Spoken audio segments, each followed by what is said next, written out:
Good morning, devotees.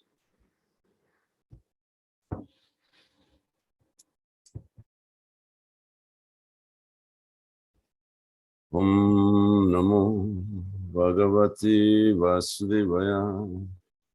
Om Namo Bhagavati Vasudevaya. Om Namo Bhagavati Vasudevaya. Narayanam Namaskritya Naram Chaiva Narottamam Devim Saraswatim Vyasam Tato Jayam Udirayat Nasta Prayashavadeshu Nityam Bhagavata Sevaya Bhagavati Tamasloke Bhakti Bhagavati Naistaki. We're reading from the 4th canto, 27th chapter, verse number 1. Srimad Bhagavatam.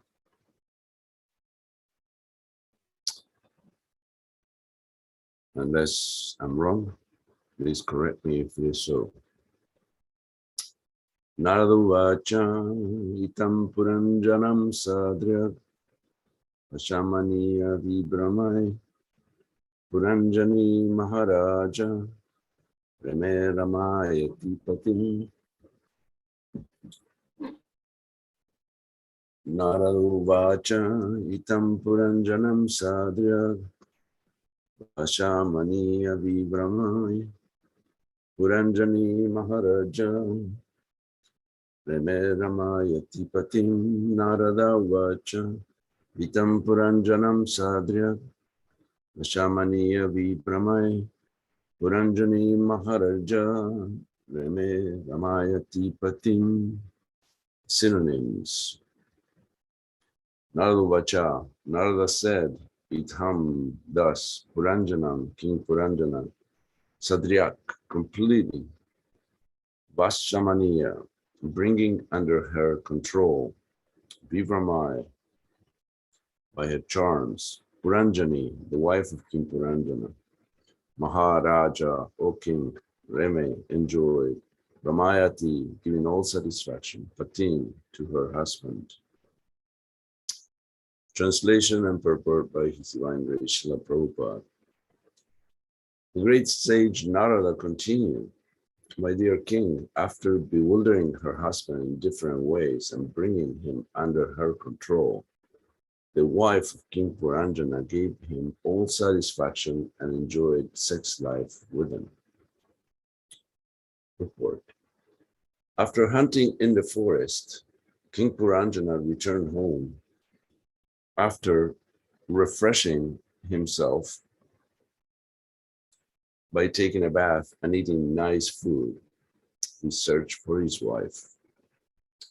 When he saw her lying down on the ground without a bed, as if neglected, and devoid of any proper dress, he became very much aggrieved. He then became attracted to her and began to enjoy her company. A living entity similarly engaged in the material world in sinful activities. These sinful activities may be compared to King Puranjana's hunting in the forest. A sinful life can be counteracted by various processes of religion such as Jagya, Vrata, and Dana. That is, the performance of sacrifices, the taking of a vow for some religious ritual, and the giving of charity. In this way, one may become free from the reactions of sinful life and at the same time awaken his original Krishna consciousness. By coming home, taking his bath, eating nice foodstuffs, getting refreshed, and searching out his wife, King Puranjana came to his good consciousness in his family life. In other words, a systematic family life, as enjoined in the Vedas, is better than an irresponsible, sinful life. If a husband and wife combine together in Krishna consciousness and live together peacefully, that is very nice. However, if a husband becomes too much attracted by his wife and forgets his duty in life, the implications of materialistic life will again resume. Srila Rupa Goswami has therefore recommended Anasaktasya Vishaya, Bhakti Rasamrita Sindhu 1-2, 255. Without being attached by sex, the husband and wife may live together for the advancement of spiritual life. The husband should engage in devotional service, and the wife should be faithful and religious according to the Vedic injunctions. Such a combination is very good. However, if the husband becomes too much attracted to the wife due to sex, the position becomes very dangerous. Women in general are very much sexually inclined. Indeed, it is said that a woman's sex desire is 9 times stronger than a man's. It is therefore a man's duty to keep a woman under his control by satisfying her, giving her ornaments, nice food, and clothes, and engaging her in religious activities. Of course, a woman should have a few children, and in this way not be disturbing to the man. Unfortunately, if a man becomes attracted to the woman simply for sex enjoyment, then family life becomes abominable. The great politician Chanakya Pandit had said, "Pariyar Pavati Shatru," a beautiful wife is an enemy. Of course, every woman in the eyes of her husband is very beautiful. Others may see her as not very beautiful, but the husband, being very much attracted to her, sees her always as very beautiful. If the husband sees the wife as very beautiful, it is to be assumed that he is too much attracted to her. This attraction is the attraction of sex. The whole world is captivated by the 2 modes of material nature, Rajaguna and Tamaguna, passion and ignorance. Generally, women are very much passionate and are less intelligent. Therefore, somehow or other, a man should not be under the control of their passion and ignorance. By performing bhakti yoga or devotional service, a man can be raised to the platform of goodness. If a husband situated in the mode of goodness can control his wife, who is in passion and ignorance, the woman is benefited. Forgetting her natural inclination for passion and ignorance, the woman becomes obedient and faithful to her husband, who is situated in goodness. Such a life becomes very welcome. The intelligence of a man and woman may then work very nicely together. They can make a progressive march towards spiritual realization. Otherwise, the husband, coming under the control of the wife, sacrifices his quality of goodness and becomes subservient to the qualities of passion and ignorance. In this way, the whole situation becomes polluted. The conclusion is that a household life is better than a sinful life devoid of responsibility. But if in the household life the husband becomes subordinate to the wife, involvement in materialistic life again becomes prominent. In this way, a man's material bondage becomes enhanced. Because of this, according to the Vedic system, after a certain age, a man is recommended to abandon his family life for the stages of vanaprastha and sannyas. The verse again. The great sage Narada continued, "My dear king, after bewildering her husband in different ways and bringing him under her control, the wife of King Puranjana gave him all satisfaction and enjoyed sex life with him." Om Jnana Timilandasya Gyananjana Shalakaya Chakshuru Meditam Jena Tasmai Shri Gurave Namaha. Mukam Karoti Vachalam Pandum Langate Yat Kripatam Hambande Shivundu Taranam Paramananda Madhavam Shri Chaitanam Ishwaram. Vanchakalpataruscha Kripa Sindhubhyo Patitanam Pavani Vaishnavibhyo Namo. I always get these verses with controversy attached to it. Somehow or other, Krishna likes to put me on the spot. Prabhupada quotes Chanakya Pandit, and he calls him the great politician. So, for those who quote Chanakya Pandit as if it was Rupa Goswami or Jiva Goswami, here's a telltale tale that Chanakya Pandit is considered a moralist and a politician, not one of the acharyas or one of the to-go references within the Vedic literature. Chanakya said many things, and in general, he's giving advice on how to have a decent life with some morality, and he utilizes a few tricks up his sleeve. But this is not applicable, or shouldn't be applicable, to devotees. Devotees of Krishna are supposed to be above the modes of nature. So it's not a cookie cutter methodology by which the husband is Krishna conscious and the woman who married this Krishna conscious husband is just some Maya Devi. That used to be one of the classifications of women after Prabhupada left, actually, because while Prabhupada was on the planet, women were treated a lot better. They were actually devotees, considered devotees, and they are devotees. And sometimes, many times, I would say, they are much better devotees than their husbands are. And the husband is not in the moral goodness, and the wife is not in the moral passion and ignorance. But this is when we talk about devotees. Here, I think Prabhupada refers to those who are not devotees, just like King Puranjana.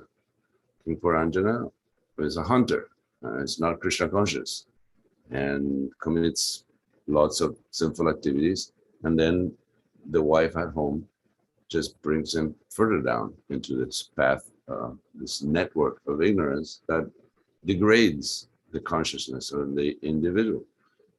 We can see in the world that this is not different. They're all pretty much Puranjanas. There's some people in the moral goodness, very few, and the rest are in the mixed modes of passion and ignorance. And yes, there are different tendencies according to one's body. And men are controlled by their wives or their girlfriends because they're attracted to sex life and they're chained. Maitunya agara, that's how sex life is called is the chains, the shackles of material life. This is how they begin, and everybody is shackled in the material world. That's why it's so difficult to get out, because everybody's chained up. They have that ball and chain, and that's called sex life.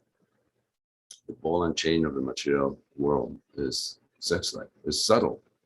There's no fence. You don't need a fence. Just sex life will do it, because it immediately creates an attachment that is very difficult to give up. That's why at the end, ordinary men, are recommended to abandon this lifestyle of being controlled on the remote and retire. If the wife is a saintly wife, then one can take vanaprastha, as is described in the previous chapter in verse number 15. Prabhupada said that if someone has a successful Krishna conscious marriage, there's no need to take sannyas.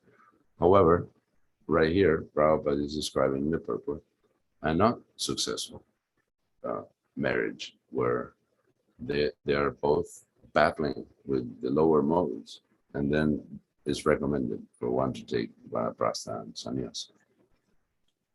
So this is the beginning. How did the material world was created? What's the original sin? The original sin it could be envy, but lust is the fuel that puts envy into the picture. Because one wants to enjoy without Krishna, wants to enjoy something other than Krishna. And the enjoyment of Krishna, our enjoyment depends on the enjoyment of Krishna. It's not the other way around. That if I am happy, then God will be happy. This is a very common approach by different pious people in the world. They say, God is very happy with what I'm doing. They don't care to ask what God wants of you. You just do something that makes you feel good, and then God should be happy with what I do. Because we're children of God, therefore the Father should be happy when the children are happy. That philosophy doesn't work in Krishna consciousness. We have to, our happiness is derived from the happiness of Krishna, not the other way around. It's not like God is somehow or other, he doesn't know what to do with himself. So he's totally dependent of what we do, that our life is so important, that God is a witness to our activities. And we have to entertain God somehow or other because he's just bored. No, he's Swarat and Abhigyat. He's independent and he's omniscient. He's Atmarama. He's self-satisfied. He doesn't need your happiness in order to be happy. He's given the privilege of sharing his happiness. One is given the privilege of sharing his happiness by serving. And this is, as the Damodarastaka says, how does it go? He's conquered and overwhelmed by pure love and devotion. There's no such thing in any other scripture. Conquered and overwhelmed. God himself by pure love and devotion. So this is Krishna's secret, that his devotees are his secret. And devotion to him is the greatest asset, nothing to do with our independent so-called happiness, which is actually derived mostly from sex life and moral goodness, pious activities. All these little pockets of happiness found in the material world are not very interesting. Our life is not very interesting. Krishna's life is very interesting. And we have instances, of course, we have many pastimes. We want to remember Krishna. The Bhagavatam gives quite a few pastimes, but actually, these are not all of them. It's not Krishna has always the same pastimes. He's always killing Putana and Trinavarta and breaking the pots of yogurt and butter. There's so many different things. Like Krishna spent 125 years on earth when he came 5,120 some years ago. And in 125 years, he probably had several interesting activities during the day. So you can multiply, let's say 5 or 6 interesting activities times 365 times 125. So that's the pastimes that we can count on while he was on earth. And the Bhagavatam only mentions a few because they are different messages within the different pastimes depicted for one to raise oneself above the material nature, the material desires, the modes, etc., etc. So there is a lot more. So Krishna's life is interesting, not our life. Our life is basically a struggle with the modes of material nature. And if you surrender to Krishna, you win. If you surrender to Maya, you lose. And most people, you always make the dubious choice, which ends up in Maya's lap. Because this is not some kind of process where you sign the dotted line and you get a membership and you're done. You're done. Just say yes once, sign up, and you're done. No, there is no membership. There's a voluntary participation by which you have to always say yes to Krishna at every moment of your life, sometimes every hour, sometimes every minute, sometimes every second. You have a choice, and the choice is between Krishna and Maya. Is this pleasing to Krishna? Is this pleasing to my spiritual master? And if the answer is no, then it will be pleasing to Maya service. So that decision that we have to make constantly is our impetus to advance in spiritual life. And we always have to make the right decision.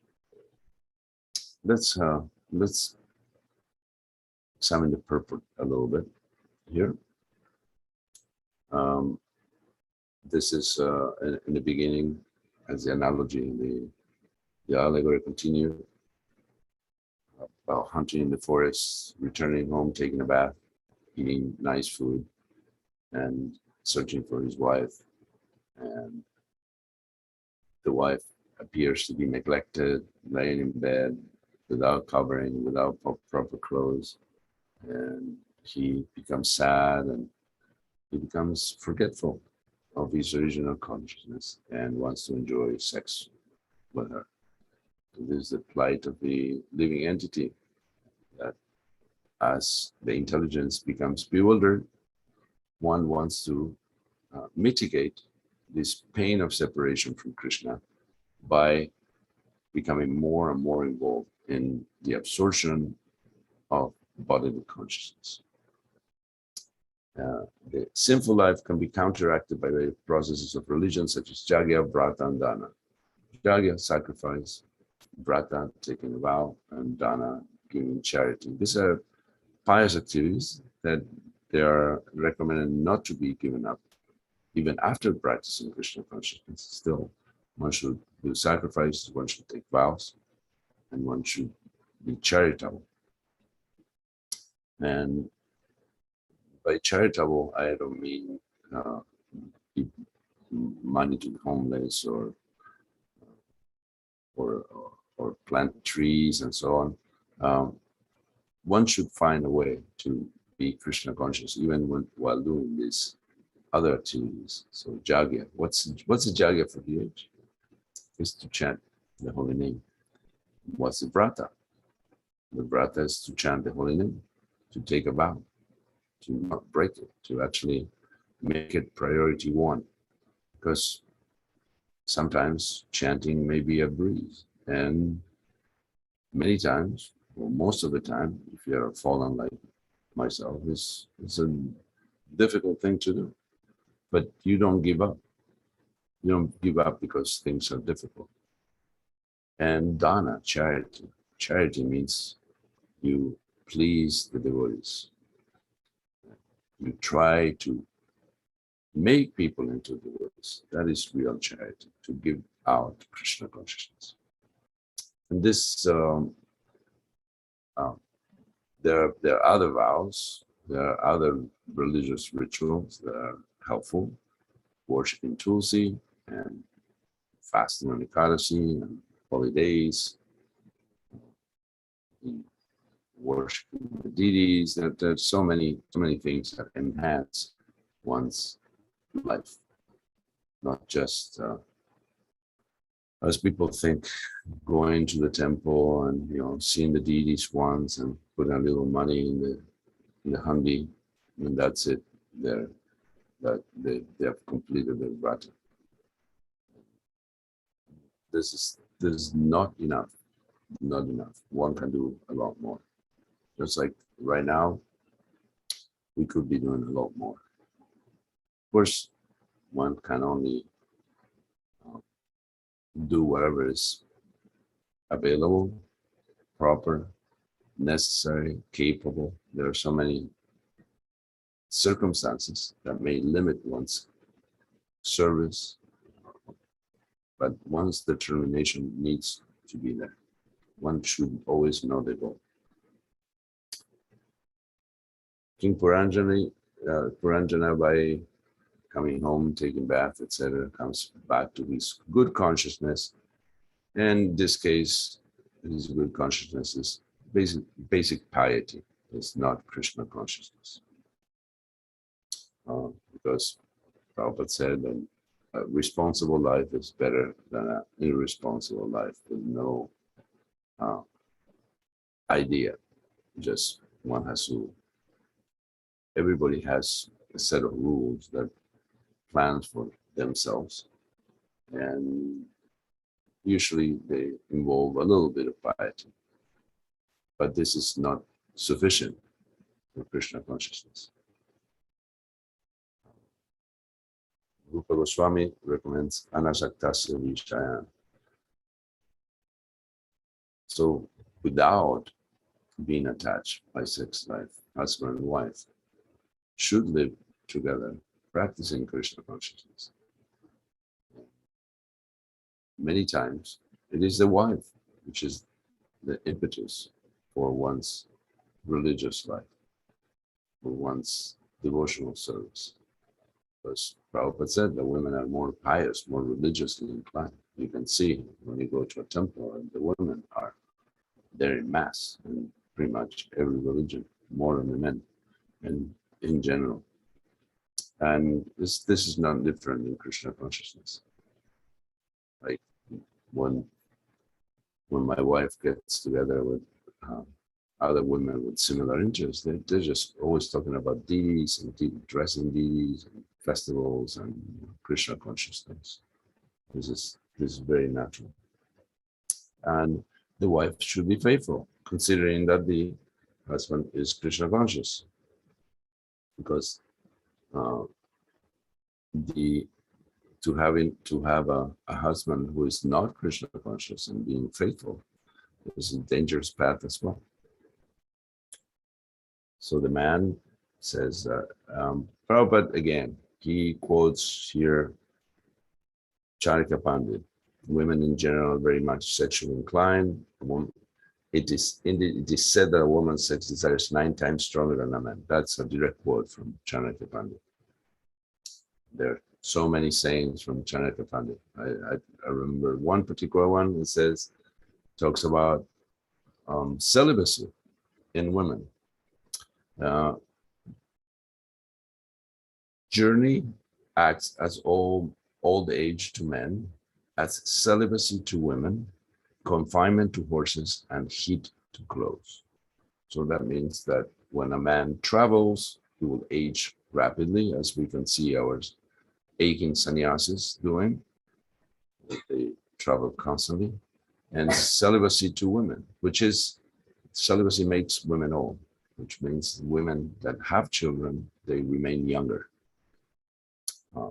in appearance and because of the company of younger people. And confinement to horses, if you put a horse in a stable and don't let him roam, the horse will age very quickly. And heat to clothes, and we know that. You throw clothes in the dryer constantly and your clothes will fall apart. So Prabhupada and Charika Pandit suggest that a woman is kept under control by giving her nice ornaments, jewels, and children, nice food, clothes, and one should engage her in religious activities. Of course, again, this is not talking about devotees, because devotees are not their bodies. Nobody is their bodies, but particularly devotees that should not identify with a particular body. Maybe for their duty, they could, but we are not the body. And devotees are devotees in whatever body they are. A man, Prabhupada says, that becomes attracted to women simply for sex enjoyment, then family life becomes abominable. Because this wears out too. Sex enjoyment is a drug. It's just another drug that will not satisfy. You will find yourself getting deeper and deeper into depression. So the whole world is captivated by the 2 modes of material nature, Rajaguna and Tamaguna, and without raising oneself to the mode of goodness, is very difficult to see the goal of Krishna consciousness, because one is pulled down by material desires. Prabhupada said living in a farm with cows is actually a good way to achieve the mode of goodness. So that seems like an easy enough way to raise oneself to the more goodness if one doesn't have the power, determination, enthusiasm, the will to achieve the more goodness. If one who is attracted, who's attached to sex and is controlled by his wife because of that, then he becomes also subservient to the modes of passion and ignorance. And this, Prabhupada said, makes the whole situation become polluted. So household life is a good thing because one should regulate one's life and one's desires. But if that is all that household life brings, that one is not advancing Krishna consciousness because one is just fighting with the modes of nature and trying to control them, then it's better to give it up and become a vanaprastha or a sannyas. However, in our Krishna conscious society, we try to promote this union of husband and wife to practice Krishna consciousness together, to help each other in Krishna consciousness. And thus, the inevitable conclusion is not necessary because they both make spiritual advancement. Okay. I think that is all I would say. Not that I have much more, but that's all I can say for today. If there are any comments or questions, reflections, chastisements, etc., please feel free to call them at will. Anyone?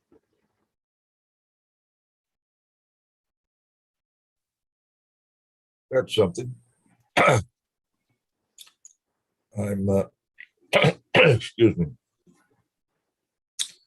My hearing is really bad, so I not sure I'm hearing accurately, but you were talking about Srila Prabhupada's assertion in the purport that women are 9 times more lusty, and attributing this statement to Chanakya Pandit.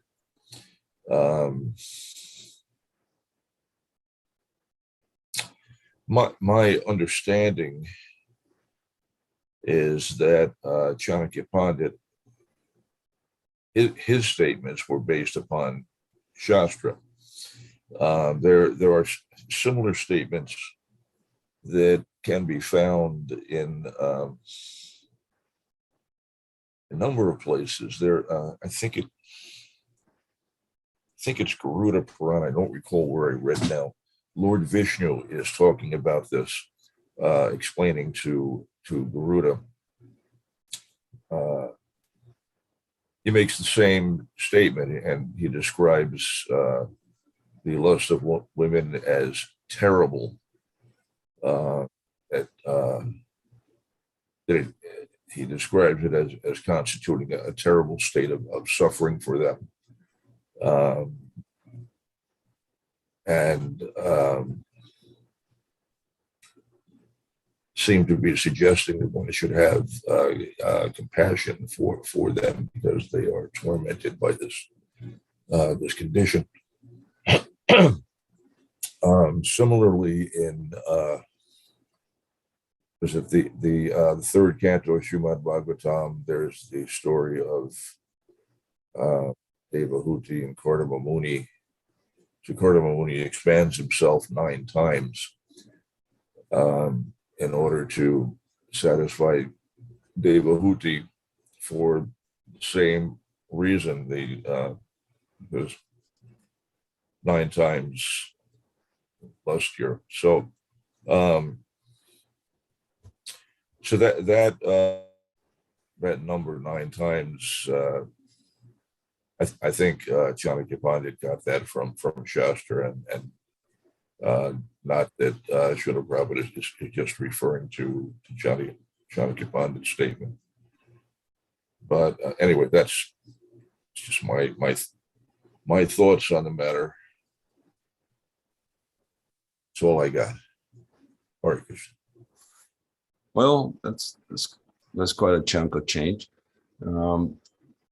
If that is indeed the fact that is this shastric, that women are 9 times as lusty, then they should give them 9 times the credit for actually becoming devotees.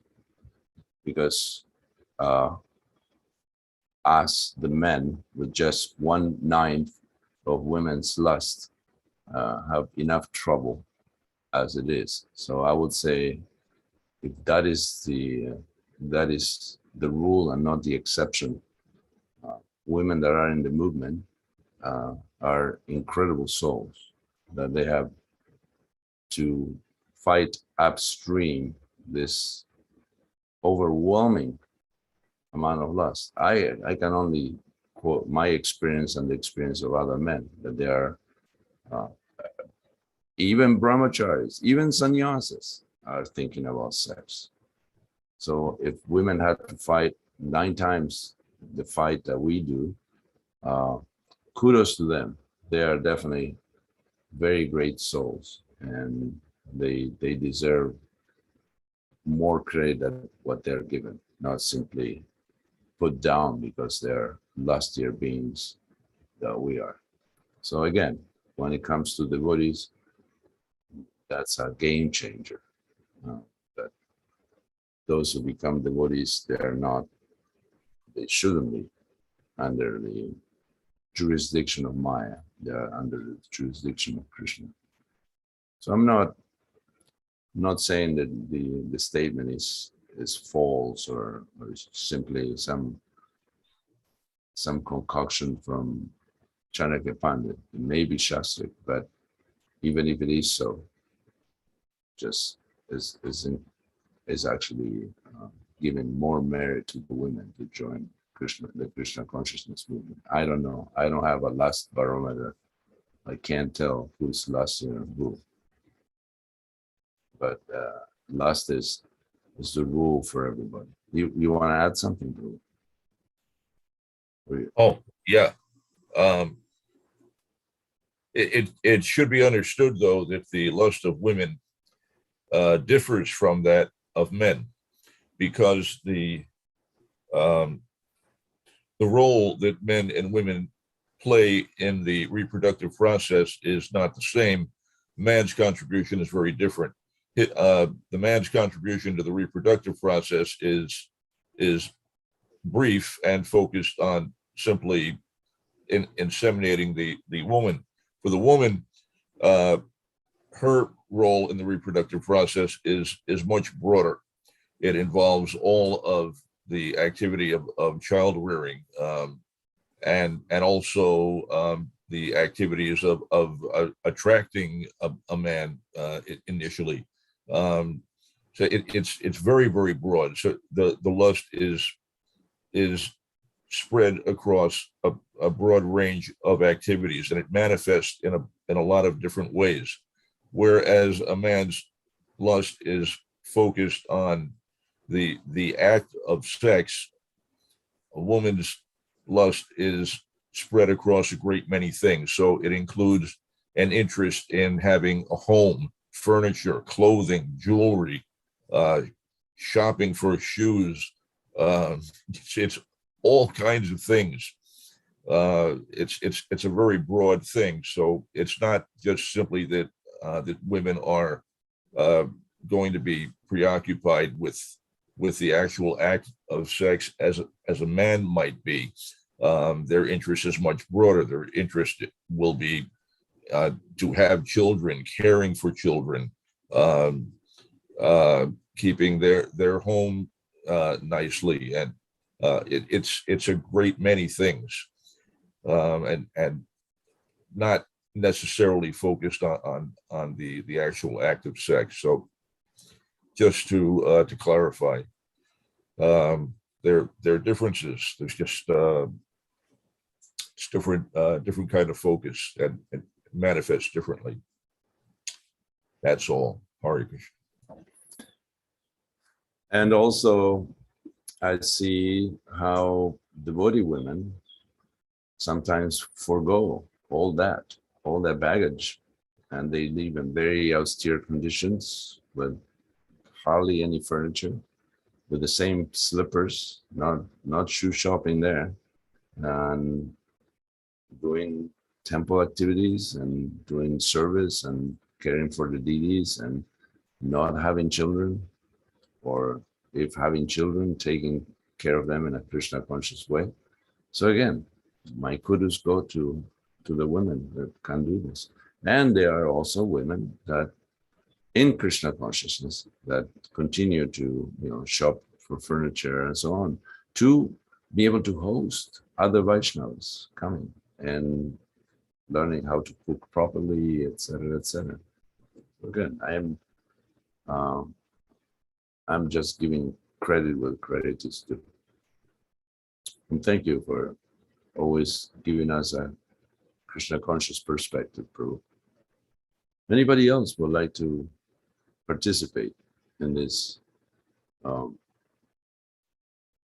particular class where the verse gives a little bit of spice?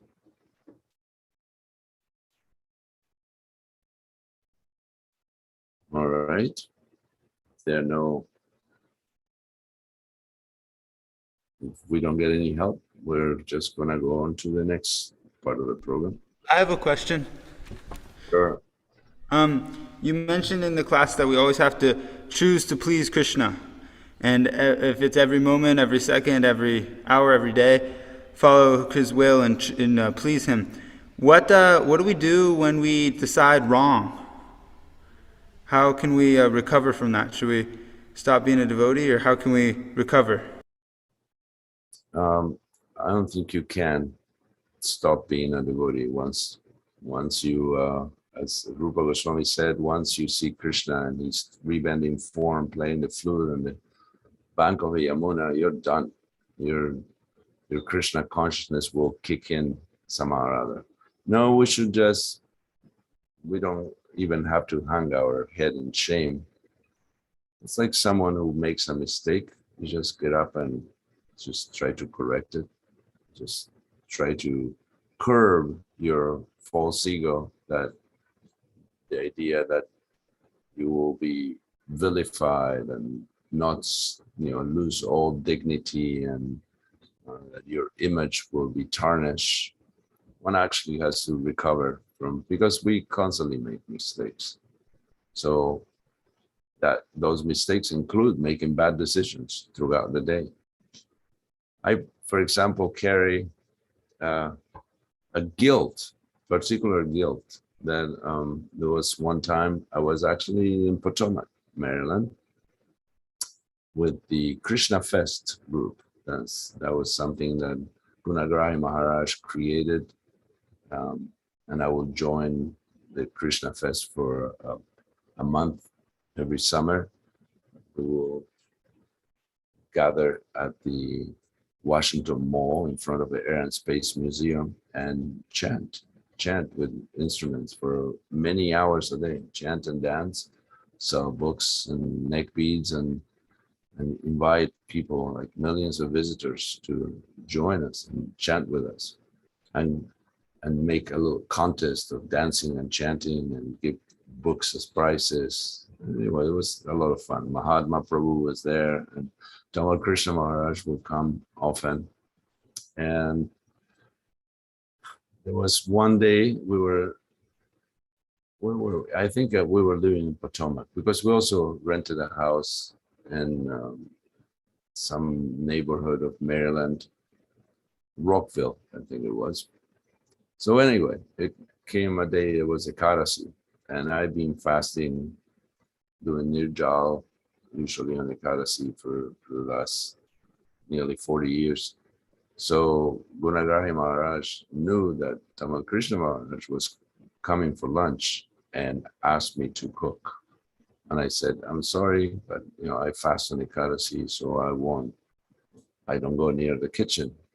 And I'm still lamenting about this bad decision. And it wasn't that I chose Maya, but to me it is. Maya, it wasn't not Krishna conscious, but it wasn't very Krishna conscious. I could have chosen to serve a Vaishnava by cooking for her. And I've cooked before and after that. I cooked for Tamal Krishna Maharaj on numerous occasions. So, you can say I made it up, but I didn't. I still carry this with me that I made a bad decision. So if I have to think about all my bad decisions, I'll be overwhelmed. So one has to actually compensate all those bad decisions by always trying to make a good decision after making a bad decision. And you may not be able to correct your bad decision, like I'm not able to. And maybe one day I will meet Tamal Krishna Maharaj and cook for him, who knows. But I try to make better decisions. That, for example, if that happens again to me, that an advanced Vaishnava once asked me to cook for him or someone else, I will actually, I think now that I have this thorn that is very, very noticeable, I will actually make the right decision. So once you can correct your bad decisions by making better decisions next time, and try not to be bogged down or dragged down by the bad decisions that you make, just always thinking of the bad things that you have done and not being able to move. It's just ballast. It's just something you drag with you. Just try to make, if you make a bad decision, try for the next decision to be the right one. Try to be a little more thoughtful and make the right decision. And sometimes you can't fix the bad decision that you made, but you can certainly fix the next one. Is that an okay answer for you?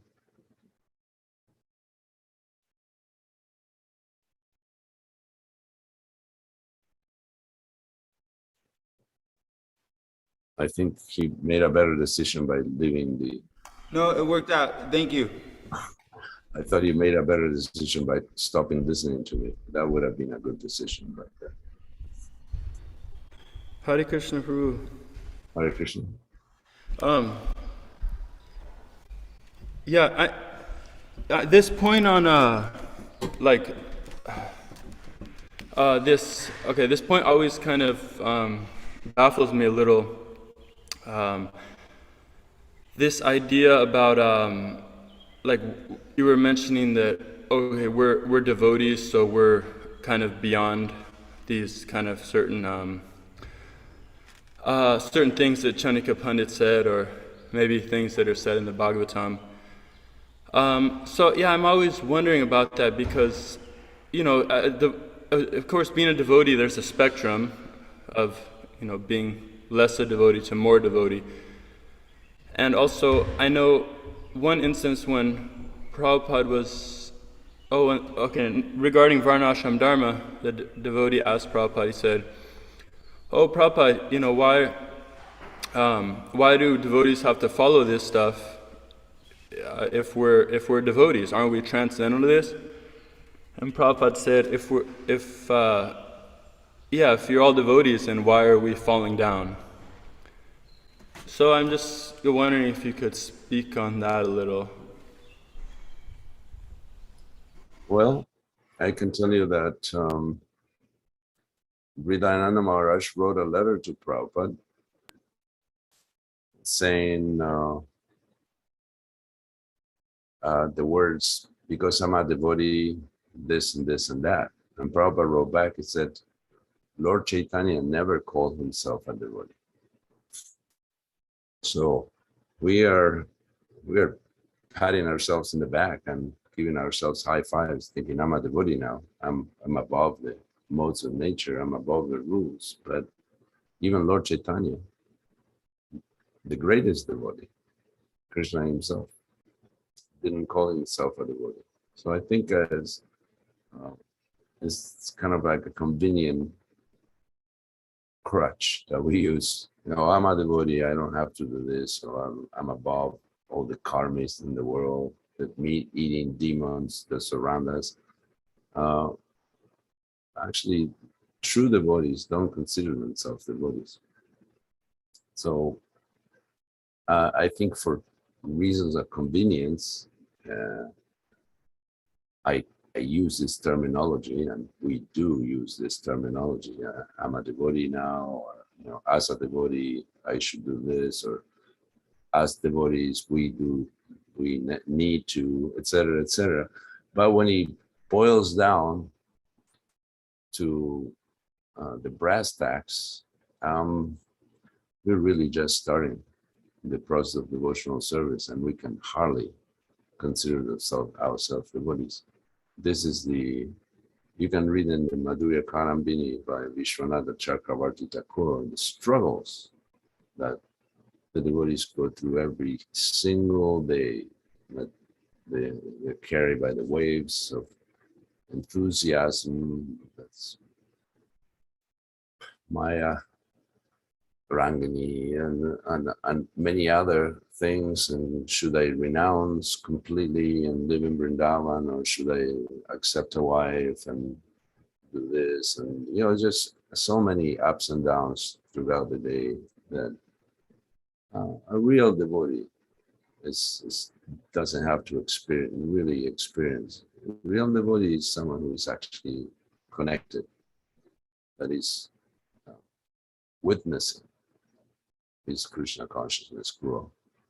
We are just calling ourselves devotees for convenience sake. It's a nomenclature. So I'm not sure how to approach this question of yours without a disclaimer, without a proper disclaimer, that we are actually aspiring devotees, and that one day, by the mercy of Guru, Gauranga, and the Vaishnavas, we may have a glimpse of what it means to be a devotee. We may think, oh, I've been in the movement for so many years, so I'm a devotee. Not really. Not really. You're just starting to sometimes come out of the water of the modes of nature and take a breath. This is your advantage over others. That you're not drowning completely. That once in a while you get a breath of transcendence, just a little bit. So that's not enough to call oneself a devotee, especially if Lord Chaitanya didn't call himself a devotee. And a devotee really means a Mahabhagavat. That's a real devotee. Someone who is above the modes of material nature, is always thinking about Krishna, is always performing devotional service, whether externally or internally. And we are just beginners. We are all neophytes, no matter how long you've been around, no matter how long you've been practicing Krishna consciousness. You should consider yourself a neophyte. You should actually consider, even when I'm faced with someone that said, well, because you've been a devotee for so long, you're a senior devotee and this and that. I say, any Guru Kuli is a better devotee than I am. They already went through the process and they're just catching up. I am just starting. So I think that mentality is better than to think, because I'm a devotee, I can do this, or I'm above the rules. We are not. We may think we are, but that's, at the end of the day, we know and Krishna knows that's not true.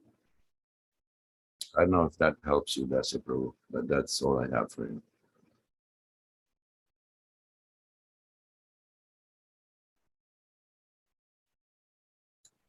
All right.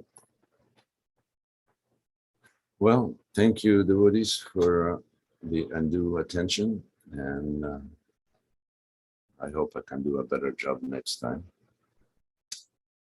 All glories to Srila Prabhupada, Srimad Bhagavatam, Grantaraj, Ki Jai. Hare Krishna.